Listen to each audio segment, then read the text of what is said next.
Damage the good. That's what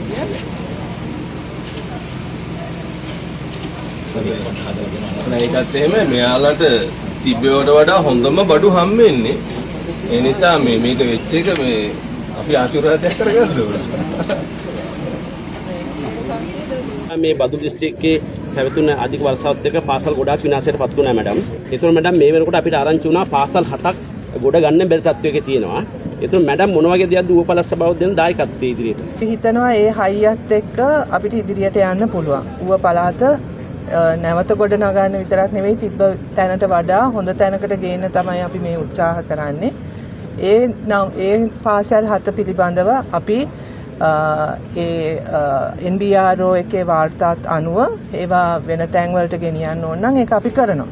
ඒ අලුතෙන් අපි මේ පාසල් හදන්න අපි මැදිහත් වෙනවා. ඒ සඳහා අපි මේ වෙනකොටත් අධ්‍යාපන අමාත්‍යාංශයත් UNICEF ආයතනයත් එකතු වෙලා ඒ ඇසෙස්මන්ට් එක කරගෙන යනවා. ඒ අවශ්‍ය අලුතෙන් හදාන්න ඕන පාසල් මොනවද? යම් කිසි විදියකට යම් මැදිහත් වීමක් කරගෙන පවත්වාගෙන යන්න පුළුවන් පාසල් මොනවද?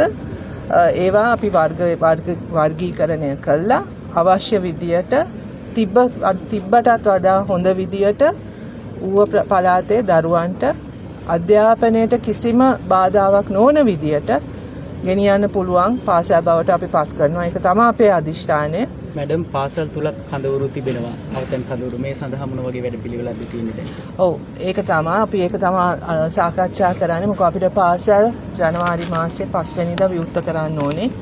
අලුත් අධ්‍යයන වසර ආරම්භ වෙනවා. විශේෂයෙන්ම පළවෙනි වසරට 6 වසරට අපි අලුත් විෂය මාලාව හඳුන්වා දෙනවා.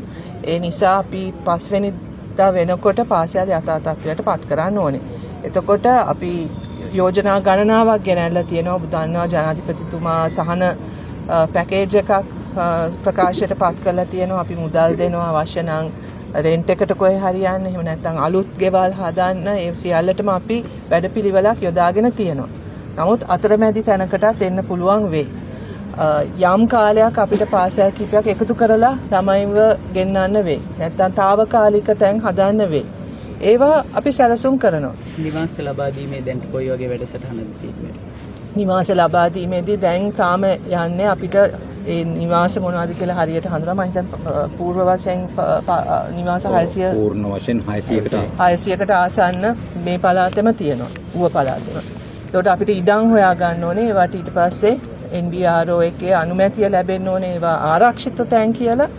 ඒ අනුව අපි 2026 මුදල් වෙන් කරලා තියෙන්නේ ඒ වැඩපිළිවෙලට. ඒ වගේම අපි රීබිල්ඩින් ශ්‍රී ලංකා ෆන්ඩ් එක එකතු කරන්නෙමත් මේ වෙනුවෙන්.